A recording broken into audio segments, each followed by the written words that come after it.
Hello everyone, good morning. आज हम आपके सामने लेकर आए हैं असेसमेंट टूल्स में वेब्स। क्या लेकर आए हैं? वेब्स। आकलन उपकरण में हम आपके सामने लेकर आए हैं वेब्स। वेब्स एक ऐसा जांच पत्र है या एक टूल है, एक उपकरण है जिसके द्वारा हम बच्चे के अंदर वोकेशनल व्यावसायिक क्षमता की जांच करते हैं, उसको ट्रेनिंग देने के लिए उन क्षमताओं को बनाते हैं। किसके आधार पर? इस टूल के आधार पर। तो इस वेब्स का पूरा नाम क्या है? व्यावसायिक आकलन एवं कार्यक्रम प्रणाली। वेब्स का फुल फॉर्म है, वी से है vocational, A assessment and P से प्रोग्रामिंग एज सिस्टम। क्या है? Vocational assessment and programming system. किसके लिए? इसमें वो भी ऐड है 4। किसके लिए है? 4। किसके लिए? 4 पर्सन्स विद मेंटल रिटार्डेशन। किसके लिए है? 4 पर्सन्स विद मेंटल रिटार्डेशन। तो यहां हम कह सकते हैं मानसिक व्यक्तियों के लिए व्यावसायिक आकलन एवं कार्यक्रम प्रणाली, या बौद्धिक अक्षमता वाले व्यक्तियों के लिए व्यावसायिक आकलन एवं कार्यक्रम प्रणाली। 4 persons with intellectual disability mental retardation. ठीक है, इसको बनाया है एपी थ्रेसियापुटी, जो पब्लिश हुआ है 1998 में। ठीक है, ये असेसमेंट टूल्स का मेन ऑब्जेक्टिव है कि बच्चे के अंदर वोकेशनल स्किल्स को, वोकेशनल कैपेसिटीज को या उसकी क्षमता को जांचना और उस जिस ट्रेनिंग में हम बच्चे को ले जा रहे हैं उसमें डालना और उस लायक बनाना। मीन्स क्या है? इस टूल का मेन उद्देश्य ये है कि इससे बच्चे को हम तैयार करते हैं किसी भी एम्प्लॉयमेंट, किसी भी रोजगार में डालने के लिए। क्या करते हैं? तैयार करते हैं। ठीक है, तो हम देखेंगे आगे इस टूल में भी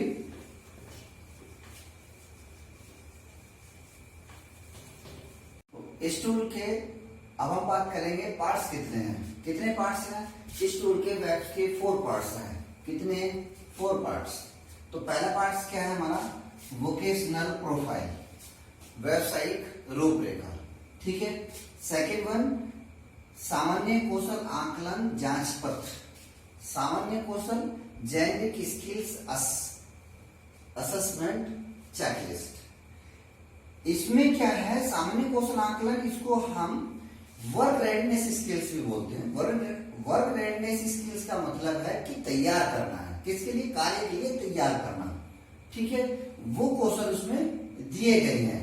वर्क रेडनेस स्किल्स, या हम ये भी कह सकते हैं कि प्री रिक्विजिट स्किल्स, मतलब किसी रोजगार में डालने से पहले वाले स्किल्स को इसमें इंक्लूड किया गया है। इसके द्वारा बच्चे की जांच की गई है। ठीक है, कि कौन कौन किस रोजगार में हम बच्चे को डाल सकते हैं। ठीक। नंबर 3 है रोजगार विश्लेषण प्रारूप, जॉब एनालिसिस फॉर्मेट। तो जॉब एनालिसिस फॉर्मेट क्या है कि किस कार्य में हम उसको, जिस कार्य में हम डाल रहे हैं, तो उसमें कौन कौन सी एक्टिविटी या कौन कौन से कार्य वो कर पा रहा है। 4 नंबर कार्य व्यवहार आकलन जांच पत्र, वर्क बिहेवियर असेसमेंट चेकलिस्ट। देखिए, हर एक पार्ट का एक दूसरे से संबंध है। पहले हम व्यावसायिक प्रोफाइल लेते हैं बच्चे की, कि बच्चे को आता क्या है, कितना उसको आता है। सेकंड में उसकी स्किल्स को फिर जांचते हैं, कितना उसमें स्किल्स है या नहीं है। थर्ड में उसको फिर हम बात करते हैं कि अगर स्किल्स है तो किस रोजगार में डालते हैं। जिस रोजगार में डालते हैं तो उसमें कौन कौन से वो कौशल कर लेता है। देन थर्ड, अब जिस कौशल को वो कर रहा है, अगर हम डाल रहे हैं किसी व्यवसाय में उसको ट्रेनिंग में, ठीक है, वोकेशनल ट्रेनिंग के लिए लेते हैं, तो उसका जो व्यवहार है वर्क के प्रति, वर्क प्लेस पर उसका व्यवहार क्या है, उसके बेस पर इसमें जांच पत्र चेकलिस्ट दी गई है। ठीक है, इनके एक एक के बारे में हम एक्सप्लेन करेंगे, लेकिन उससे पहले हम बात करते हैं इसके ओवरऑल एक मॉडल की, कि वोकेशनल मॉडल, जो फंक्शनल असेसमेंट मॉडल है वोकेशनल का, वो क्या है, उसकी बात करते हैं इसके बाद। ठीक है, हम बात करते हैं इसके मॉडल की। तो मॉडल का नाम क्या है? फंक्शनल वोकेशनल असेसमेंट मॉडल, जिसको हम हिंदी में कार्यात्मक व्यवसायिक आकलन मॉडल कहते हैं। शॉर्ट में FVAM। क्या बोलते हैं शॉर्ट में? FVAM, functional vocational assessment model. कितने पार्ट में है? इसको दो भागों में रखा गया है, एक ट्रेनिंग असेसमेंट, दूसरा कम्युनिटी असेसमेंट। पहला जो जिसको हम सिखा रहे हैं, जो बच्चा है ट्रेनिंग, जिसको हम ट्रेनिंग देने जा रहे हैं, कौन सी व्यवसायिक ट्रेनिंग देने जा रहे हैं या उसको प्रिपेयर कर रहे हैं, उसका सेकंड कम्युनिटी असेसमेंट। सेकंड क्या है? कम्युनिटी असेसमेंट की समुदाय का आकलन। तो ट्रेनिंग आकलन से तात्पर्य क्या है कि उसकी स्किल्स को देखना कि किस वोकेशनल के लिए बेहतर रहेगी या उसमें कितनी क्षमता है। ठीक। दूसरा, अभी हम पहले ट्रेनिंग की बात करते हैं कि ट्रेनिंग का आकलन क्यों जरूरी है। पहले ट्रेनिंग आकलन है कि ट्रेनिंग को क्या क्या आता है, क्या क्या नहीं आता है, कितनी एज में, अब 18 ईयर्स।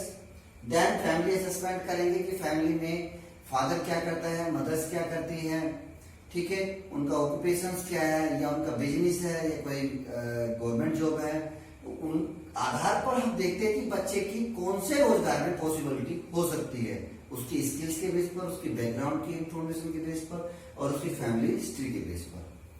देन हम उसके बाद आते हैं जेनेरिक स्किल असेसमेंट पे। सामान्य जो स्किल्स हैं उसकी योग्यता को जांचने के लिए, तो उसके लिए जांच पत्र दिया गया जो मैंने अभी आपको बताया कि इसके 4 भाग है, उसमें जेनेरिक स्किल असेसमेंट भी है। तो उसमें क्या है, 8 एरियाज दिए गए हैं, 8 एरियाज, 8 क्षेत्र दिए गए हैं। पहला क्या है? पर्सनल, व्यक्तिगत, कम्युनिकेशन, संप्रेषण, सोशल बिहेवियर उन्होंने शॉर्ट में लिखा है, सामाजिक व्यवहार, फंक्शनल एकेडमिक, कार्यात्मक शैक्षणिक, सेफ्टी एंड डोमेस्टिक, सेफ्टी सुरक्षा, डोमेस्टिक घरेलू, mobility and hand functioning. Then 8वां है ऑक्यूपेशनल। ठीक। अब यहां तक हम हैं। अब सेकंड आती बात कम्युनिटी असेसमेंट। तो कम्युनिटी असेसमेंट का क्या उद्देश्य है? हम समुदाय का आकलन करने से ये है कि हमारे जो जिस बच्चे को हम ट्रेनिंग दे रहे हैं, जिस व्यक्ति को ट्रेनिंग दे रहे हैं, जो बौद्धिक अक्षमता वाला बच्चा है, उसके आसपास में या उसकी कम्युनिटी में, लोकल एरिया में कितनी अपॉर्चुनिटीज हैं या कौन कौन से रोजगार चलते हैं या किन किन रोजगार में उसको ले जाया जा सकता है या उनको प्रशिक्षण दिया जा सकता है, ट्रेनिंग दी जा सकती है। तो कम्युनिटी असेसमेंट का मतलब है समझाए कि वहां कौन कौन सी अपॉर्चुनिटी अवेलेबल है। देन अब अपॉर्चुनिटी अवेलेबल है तो हम क्या करेंगे? जॉब आइडेंटिफिकेशन करेंगे। उसके लिए क्या करेंगे? जॉब, रोजगार की पहचान करेंगे कि क्या सुटेबल बैठता है किसके लिए, ट्रेनिंग के लिए। उसके बाद उसका एनालिसिस करेंगे जॉब का कि क्या क्या उसको कार्य करने के लिए जरूरी है, किन कार्यों को सिखाना जरूरी है और किन कार्यों को नहीं सिखाना जरूरी है। ठीक है। तो उसमें जॉब एनालिसिस के अंदर जो दिए गए हैं कैरेक्टरिस्टिक्स ऑफ द कम्युनिटी के जो समुदाय आधारित है, उसमें कौन कौन से लक्षण हैं या कौन कौन से रोजगार हैं, क्या उसका एनवायरमेंट है। Generating list of local business. मैंने अभी जैसे आपको बताया कि आसपास में जो लोकल कम्युनिटी में है कौन कौन से रोजगार है, उनकी लिस्ट आउट करेंगे, लिस्ट बनाएंगे, तैयार करेंगे, जिससे कि हमें पता रहेगा कि कौन कौन से रोजगार हैं और किस रोजगार में हम बच्चे को ले जा सकते हैं। देन एम्प्लॉय कॉन्टैक्ट भी उनका होना चाहिए। देन उनको प्रोग्राम तैयार करना है, बनाना है। देन उसको कंटेंट बनाना है ट्रेनिंग देने के लिए। कंटेंट का मतलब क्या है? उसके लिए कैरिकुलम तैयार करना है। जो जॉब एनालिसिस का मतलब क्या है? Vocational curriculum, training for vocational curriculum. तो कैरिकुलम हम यहाँ तैयार करते हैं बच्चे के लिए जॉब एनालिसिस में। जॉब एनालिसिस मतलब क्या है? कार्य यहाँ रोजगार विश्लेषण से है। ठीक है। अब ये जब सब कुछ हो जाता है कि बच्चे के जेनेरिक स्किल असेसमेंट भी हमने कर लिया, कम्युनिटी में भी देख लिया कि क्या क्या रोजगार है, क्या क्या नहीं है, लिस्ट आउट किया है, कौन सा बेनिफिट रहेगा, कौन सा नहीं रहेगा, किसको अच्छे से प्रकार से करेगा। तो उसके बाद करते हैं हम जॉब मैचिंग कि कौन सी जॉब सुटेबल उसके लिए रहेगा, कौन सा रोजगार फिट रहेगा उसको कंप्लीट करने के बाद। देन उसके बाद उसको मैच करने के बाद हम ट्रेनिंग देंगे और ट्रेनिंग के बाद उसको उस जगह प्लेसमेंट देंगे जहां पर वो कार्य होता है, जिसके लिए हमें उस बच्चे को या उस व्यक्ति को, जो बौद्धिक अक्षमता वाला व्यक्ति है 18 साल से ऊपर है, उसको वहां शिफ्ट करेंगे जिस वोकेशनल के लिए हमने उसको ट्रेनिंग दी है। तो हम शॉर्ट यहाँ भी है तो JMAT, जॉब, मैचिंग है, ट्रेनिंग है एंड देन प्लेसमेंट है। तो मैट का क्या है, हमें बच्चे को कम्युनिटी के साथ मिलाना है। क्या है, बच्चे को कम्युनिटी के साथ मिलाना है, उसको व्यवसाय के लिए। व्यवसाय क्यों जरूरी है, क्योंकि बच्चे को जैसे एक सामान्य व्यक्ति को अपना जीवन निर्वाह करने के लिए, जीविका चलाने के लिए व्यवसाय की जरूरत होती है, इसी प्रकार इन बच्चों के लिए भी, इन व्यक्तियों के लिए भी व्यवसाय की जरूरत होती है, जिससे कि वो समाज में स्वतंत्र रूप से रह सके और एक मुख्य धारा से जुड़ सके। इसलिए इनको भी व्यवसाय की जरूरत होती है, जिसके लिए ये मॉडल तैयार किया गया। और ये जो एक टूल है, इसके द्वारा हम आकलन करते हैं, उसकी क्षमता को जांचते हैं और उसको तैयार करते हैं, उसको जॉब ट्रेनिंग के लिए और जॉब प्लेसमेंट के लिए। ठीक है, अब हम आगे चलते हैं, एक एक के बारे में आपको बताएंगे। ठीक है,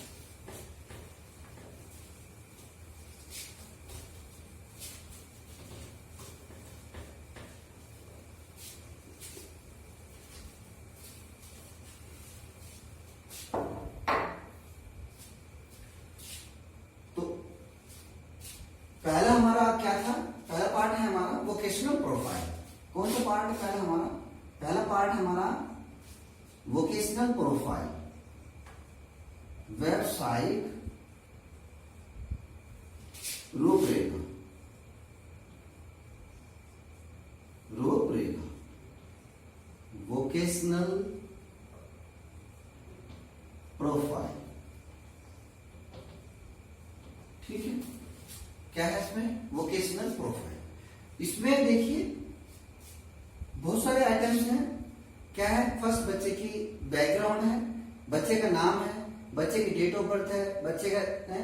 इसमें रूपरेखा में क्या है, जो व्यक्ति है जिसके हम कर रहे हैं असेसमेंट, उसकी पूरी डिटेल, उसके फादर्स नेम, फादर्स की ऑक्यूपेशन क्या है, कितना उसका सैलरी है, पर मंथ सैलरी कितना हो उनके पेरेंट्स का, देन बच्चे का डेली रूटीन क्या है, क्या है डेली रूटीन। और उसी में, इसी वेबसाइट प्रोफाइल में ऐड किया हुआ है जेनिक स्किल असेसमेंट के, जो मैंने अभी बताया 8 क्षेत्र दिए गए हैं, इसी में इंक्लूड किए गए। और जेनिक स्किल असेसमेंट चेकलिस्ट का आकलन करने के बाद उसमें हमें फीड करना होता है कि बच्चे ने कितना अचीव किया है। लास्ट में बच्चे कोई मेडिकल कंडीशन तो नहीं है, कोई एसोसिएटेड कंडीशन तो नहीं है, अगर है तो उसकी हमें डिटेल देनी है।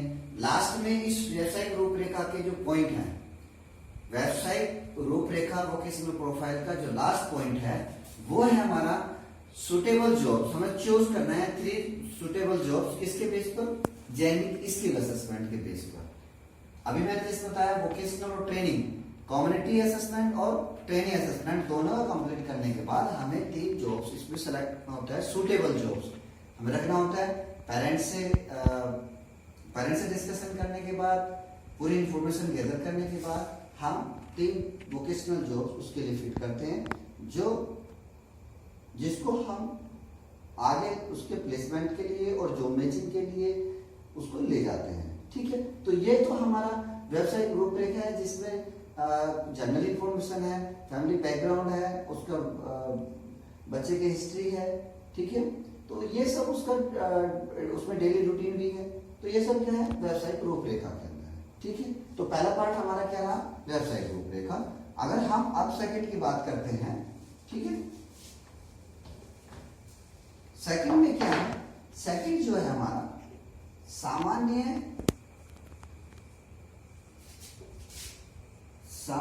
कौशल,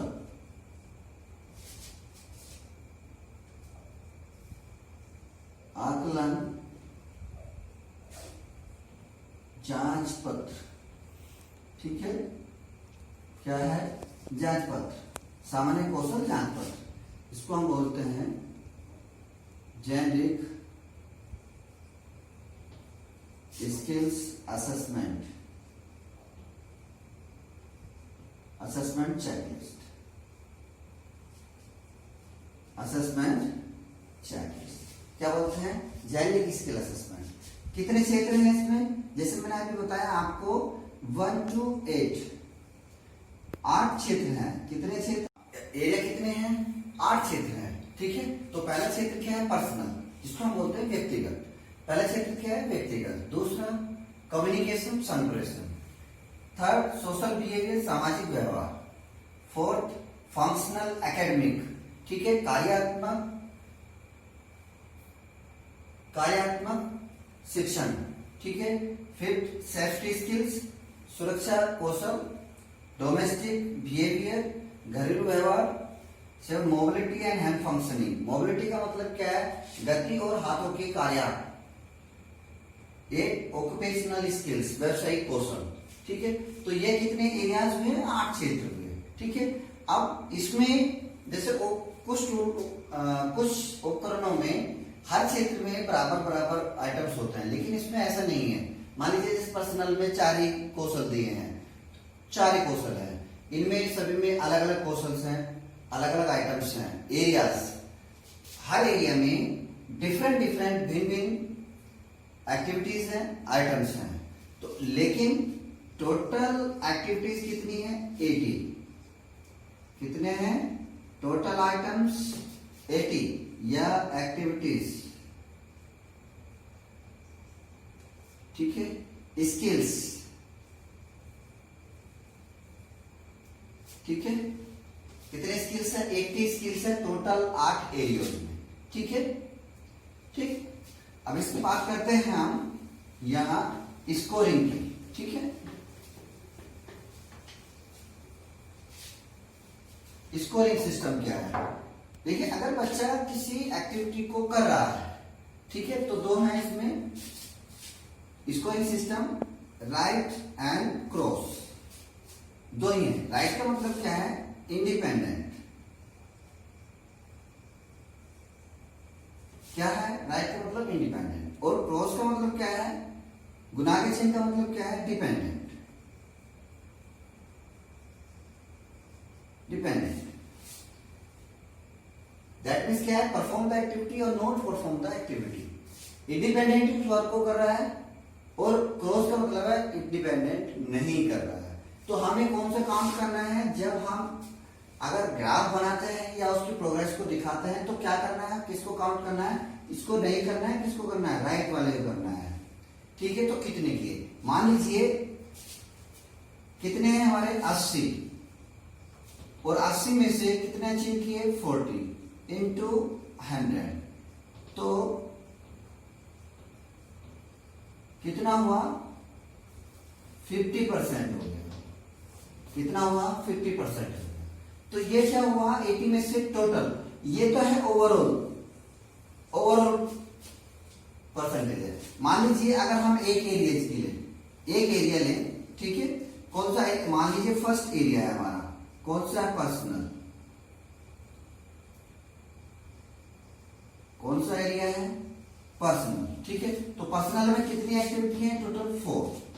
कितनी एक्टिविटी है? 4। अब मान लीजिए 2/4 गुना 100 बराबर कितना हुआ? 50%। कितना हुआ? 50%। 4 एक्टिविटीज है, 2 करता है या 3 करता है, तो इस प्रकार से हम उसकी परसेंटेज निकाल सकते हैं, ठीक है। दर्शाना कैसे है? अब दर्शाना कैसे है? हम लेंगे यहां परसेंटेज इधर साइड में, इधर परसेंटेज 10 से स्टार्ट 100 तक, तो ये हमारा हो जाएगा इधर प्रतिशत, और इधर हो जाएंगे हमारे क्षेत्र, ठीक है। कितने क्षेत्र है हमारे? 8, ठीक है। कितने क्षेत्र है? 8, ठीक है। 8 क्षेत्र। मान लीजिए पहले क्षेत्र में आपका इस प्रकार से क्या है, आपने शो करना है, दूसरे में इस प्रकार से डिफरेंट कलर्स आप इसमें यूज कर सकते हैं, डिफरेंट कलर, जिससे कि हर क्षेत्र का अलग अलग प्रोग्रेस या अलग अलग उसका आकलन की प्रारूप अच्छी प्रकार से दिखाई दे, पता लगे कि हाँ कौन से एरिया में कितना है, ठीक है। अब हम बात करते हैं तीसरे क्षेत्र की, ठीक है, तीसरे भाग की, ठीक है, वेब्स का तीसरा भाग, ठीक है। तीसरा भाग क्या है हमारा? जॉब एनालिसिस फॉर्मेट, ठीक है। तो हम इसको क्या है? रोजगार विश्लेषण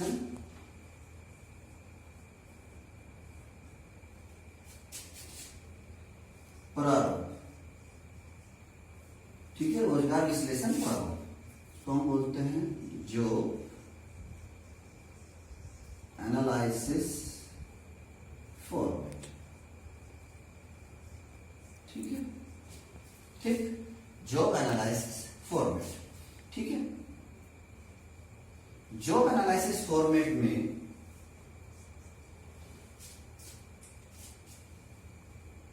इसमें मैन 4 एरियाज हैं, जैसे मैन वर्क ड्यूटीज हैं। ठीक है, man work, episodic work, work और वर्क बिहेवियर। जो वर्क बिहेवियर का लास्ट में हम आता है वो वर्क बिहेवियर भी इस पे भी इंक्लूड है। ठीक है, तो हम रोजगार विश्लेषण प्रारूप में कितने इसके भाग आए हमारे? कोर रूटीन वर्क है, एपिसोडिक वर्क है, वर्क रिलेटेड स्किल्स है, वर्क बिहेवियर। लेकिन इस चेकलिस्ट में, इस प्रारूप में 9 भागों में इसको बांटा गया है। ठीक है, तो कौन कौन से पॉइंट है? सबसे पहले जॉब सिलेक्टेड। तो जॉब सिलेक्टेड में क्या है? उस जॉब का टाइटल है, जॉब का नाम है, जॉब साइट का एरिया है, कहां पर है, जॉब रेस्पॉन्सिबिलिटी किसकी है, प्रोग्रामर कौन है, वो सब किसमें है? जॉब सिलेक्टेड में है। सेकंड पॉइंट है मैन वर्क एरियाज। अब मैन वर्क एरियाज कौन कौन से हैं?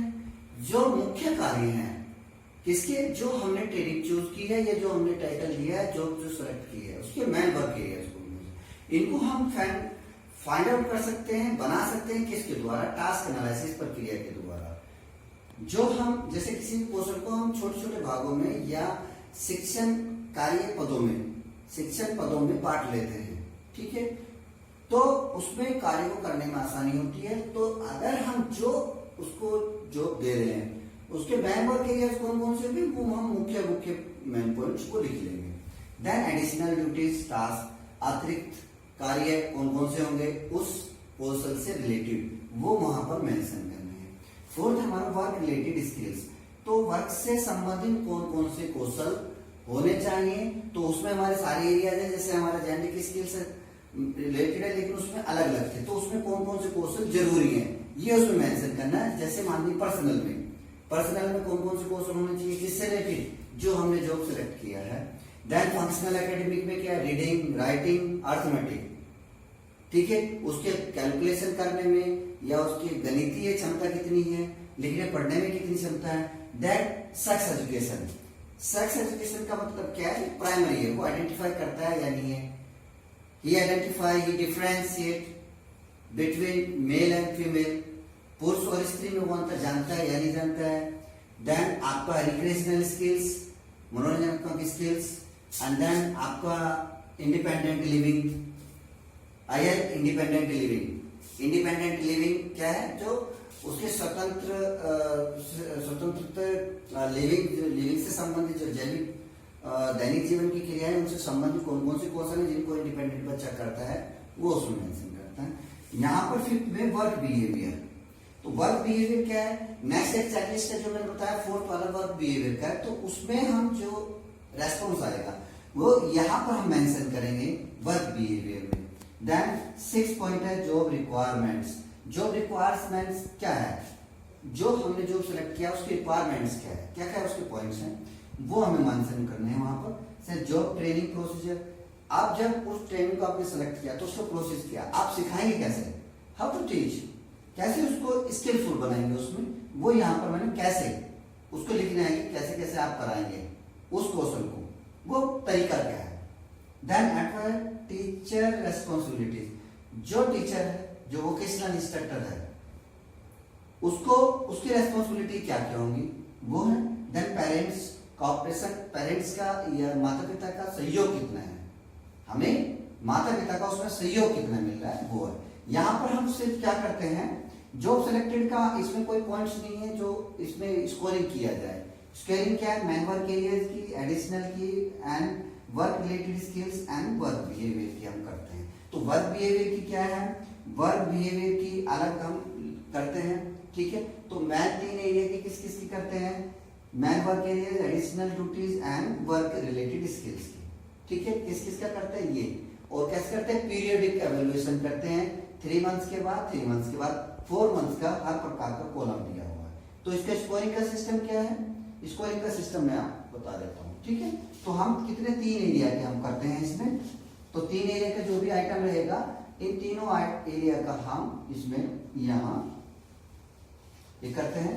तो इसका स्कोरिंग का सिस्टम क्या है, तो आई क्या है, एक आई दिया हुआ है इसमें, आई का मतलब है इंडिपेंडेंट, आई का मतलब क्या है, इंडिपेंडेंट, ठीक है। M modelling, modelling with verbal prompt, ठीक है। जी P physical prompt, physical prompts, ठीक है, prompts. And then D, D का मतलब है फुल्ली डिपेंडेंट, क्या है, फुल्ली डिपेंडेंट, फुल्ली डिपेंडेंट, ठीक है, क्या है, फुल्ली डिपेंडेंट। तो ये क्राइटेरिया है, आई देना है जिसको इंडिपेंडेंट है, तो उसके बाद उसमें देना है मॉडलिंग, मतलब करके हम दिखा रहे हैं, जब बच्चा कर रहा है तो तब वर्बल प्रॉम्प्ट कहने पे कर रहा है या शारीरिक सहायता द्वारा कर रहा है, और फुल्ली डिपेंडेंट है तो डी का प्रयोग करना है, ठीक है। तो इसमें क्या है, पीरियडिक एवोल्यूशन करते हैं। जैसे मान लीजिए 4 कॉलम्स हैं, तो हर एक पीरियड का एक कॉलम है, 3 मंथ्स यहाँ 4 पीरियडिक एवोल्यूशन है। तो हमारा बेस लाइन का क्या है, बेस लाइन में कितना आया है यहाँ पर, वो यहाँ पर हम मेंशन कर देंगे, ठीक है। इस प्रकार से जो ये है हम इंडिपेंडेंट है तो आई इस प्रकार से आई करेंगे, या मॉडलिंग है एम, इस प्रकार से कंप्लीट करते हैं। तो ये क्या है, पीरियडिक एवोल्यूशन, ठीक है। अब हम बात करते हैं फोर्थ की, ठीक है, वर्ब बिहेवियर की, ठीक।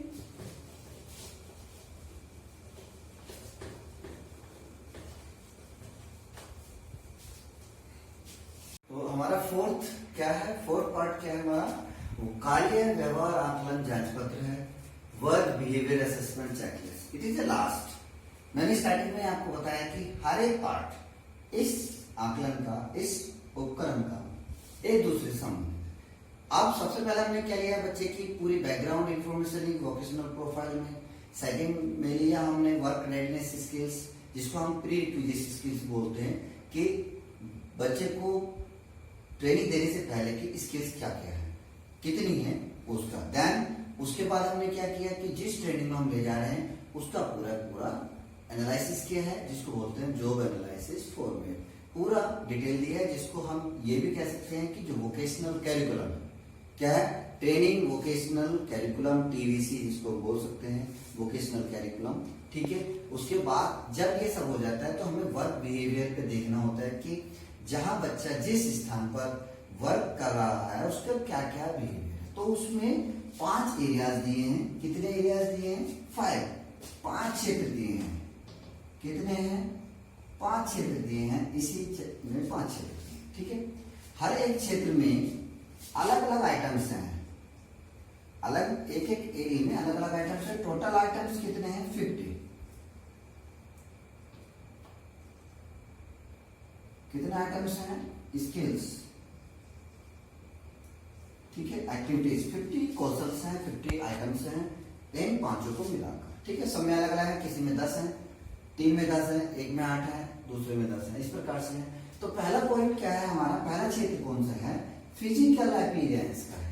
फिजिकल अपीयरेंस का मतलब क्या है, फिजिकल भौतिक, ठीक है, भौतिक रूप से या शारीरिक रूप से व्यक्ति किस प्रकार से दिख रहा है, वो प्रॉपर ड्रेस पहन रहा है, गर्ल्स है तो उसने अच्छी तरह से कॉम्ब किया हुआ, मतलब अपने बाल बांधे हुए हैं या नहीं बांधे हुए हैं, प्रॉपर जो ट्रेनिंग वर्कशॉप में पहने जाते हैं जूते शूज वगैरह सब अच्छे से पहने हुए हैं, ड्रेस प्रॉपर है या नहीं है। तो इसमें क्या है, फिजिकल अपीयरेंस में ये चीजें हैं। पर्सनल इंटरेक्शन, पर्सनल इंटरेक्शन क्या है कि आपका बॉस है या आपका कोवर्कर है, आप उनके साथ आपका क्या इंटरेक्शन है, कैसा व्यवहार है, कैसे आप बातचीत करते हैं, किस प्रकार से बोलते हैं। रेगुलरिटी एंड पंक्चुअलिटी, उस कार्य के प्रति बच्चे की रेगुलरिटी कितनी है, डेली वर्क पे आ रहा है या नहीं आ रहा है, समय पे आता है या नहीं आता है, तो उसके रेगुलरिटी एंड पंक्चुअलिटी से संबंधित सारी क्रियाएं हैं इसमें। Fourth, communications and social manners, जैसे मैंने बताया कि लास्ट उसमें जो एनालिसिस फॉर्मेट में सेक्स एजुकेशन का एक पार्ट है, तो सोशल मैनर्स क्या है, सामाजिक जो क्रियाएं हैं, सामाजिक क्रियाएं का मतलब क्या, हम एक दूसरे से कैसे बर्ताव करते हैं, कैसे व्यवहार करते हैं। तो वह व्यवहार या कम्युनिकेशन कैसे बोलता है, कैसे बोलना है, कम्युनिकेशन संप्रेषण कैसे करना है एक दूसरे से, या डिफरेंट जेंडर से कैसे बात करनी है, ठीक है। ये सब इसमें आ जाएंगे। फिफ्थ में क्वालिटी एंड क्वांटिटी एस्पेक्ट्स। इसमें क्या है, क्वालिटी और क्वांटिटी। जो माल बना रहा है बच्चा, यस सीख रहा है, तो वो कितने अच्छे से उस प्रॉपर वर्क को कर रहा है, या कितना वो माल जो बना रहा है वो कितना बना रहा है, कितने क्वालिटी के साथ बना रहा है और कितनी क्वांटिटी में बना रहा है, उसका क्या है, उसकी क्वालिटी एंड क्वांटिटी दोनों ही एस्पेक्ट्स के बारे में इसमें यहाँ दिया गया है, ठीक है। 5 क्षेत्र हैं और 50 आइटम्स है। इसका स्कोरिंग का सिस्टम हम देखते हैं क्या है, ठीक है। तो स्कोरिंग सिस्टम, इसका स्कोरिंग सिस्टम है हमारा यहां पर, क्या है हमारा, इसमें देखिए बिहेवियर में कभी पॉइंटों में होता है, जैसे मैंने आपको लास्ट बताया ऑलवेज, ठीक है। ऑलवेज पे क्या देना है हमें, सदैव उस एक्टिविटी को करता है, मेंटेन रखता है, बरकरार रखता है, तो क्या है उसको 3 पॉइंट देने हैं, ठीक है। ऑफन प्राय 2 देना है, ठीक है। रेयर 1 देना है, ठीक है। एंड नेवर 0 देना है, ठीक है। ठीक, तो ये क्या है, 0 से 3 तक है, तो 3 पॉइंट स्केल हुआ बिहेवियर का, ठीक है। तो इस पे ही हमें उसको पॉइंट देने हैं। तो यहां कितना मैक्सिमम कितना है, 3, तो हमारे आइटम्स कितने हैं, 50 इंटू 3, तो मैक्सिमम स्कोर कितना हुआ, 150, ठीक है। मैक्सिमम स्कोर में कितने में से आएगा, 50 में से 150, क्योंकि टोटल क्लियर मैक्सिमम कितना है, 3 है, तो मैक्सिमम स्कोर कितना होगा, 150, कितना होगा, 150। तो आप देखिए इसको याद रखने का तरीका क्या है, हम लिखते हैं हॉर्न, ठीक है। क्या लिखते हैं, हॉर्न ना लिखकर आप है को ए याद रखिएगा। क्या याद रखिएगा, हॉर्न को ना करके उसको ए को याद रखिए, ऑन। हॉर्न याद रखे न रखकर ऑन रखिएगा। ए का मतलब क्या है, ऑलवेज, ओ का मतलब ऑफन, आर का मतलब रेयर, एन का मतलब नेवर। तो दैट मीन्स क्या है, 3 से शुरू करेंगे, 3 2 1 0, ठीक है। तो हॉर्न की जगह हमें हॉर्न याद रखना है, जिससे कि हमें आसानी रहे आकलन करने में और उसको स्कोरिंग सिस्टम को याद रखने में, ठीक है।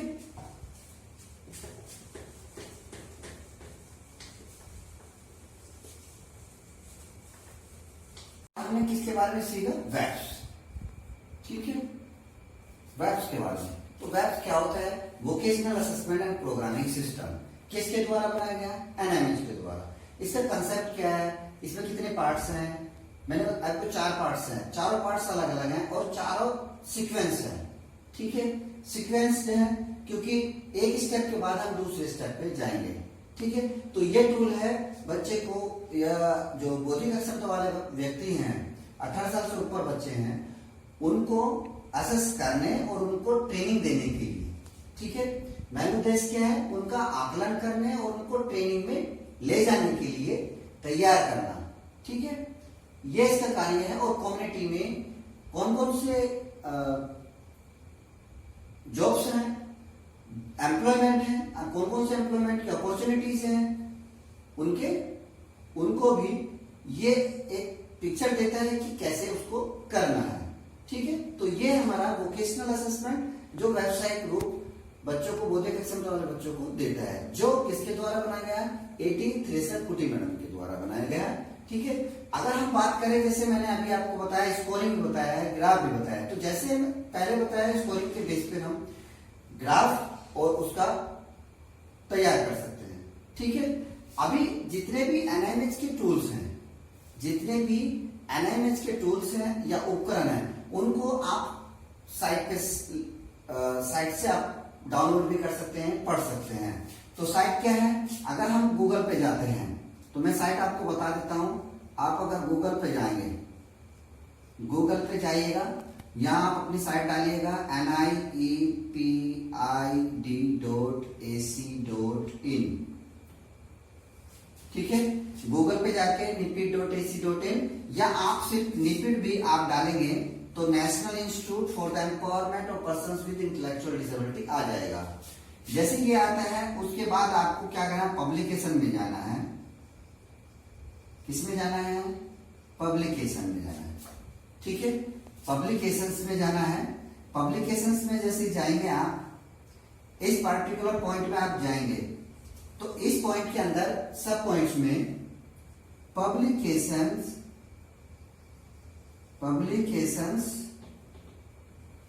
टू ब्राउज, लास्ट वाला पॉइंट है publications to browse, publication to browse. Browse में जैसे ही जाएंगे तो आपको एनएमएच के द्वारा जो पब्लिश बुक्स हैं उसमें 117 ये 107 के करीब, उसमें 107 या 117 करीब बुक्स, और जिसमें इंक्लूड है कुछ प्ले एक्टिविटीज बुक्स, और जो टूल्स हैं जो एनएमएच के द्वारा डेवलप किए गए हैं, बनाए गए हैं, वो सभी टूल्स उसमें दिए गए हैं। तो उसमें से आप डाउनलोड कर सकते हैं और डाउनलोड करके पढ़ सकते हैं, ठीक है। तो आज ये वोकेशनल किस पे हुआ, ये वोकेशनल स्टेज पे हुआ। वोकेशनल स्टेज का ये एक आपका टूल कंप्लीट हो गया है। तो बने रहिए all India special education YouTube channel पर और देखते रहिए स्पेशल एजुकेशन में नए नए उपकरणों के बारे में जानकारी और नए नए सब्जेक्ट, नए नए विषय जो आपके डिप्लोमा और सर्टिफिकेट, बीएड, डिग्री लेवल तक जो उसमें इंक्लूड है कोर्सेस, जो टॉपिक्स हैं उनको देखते रहिएगा और बने रहिएगा। इसी के साथ धन्यवाद, थैंक यू।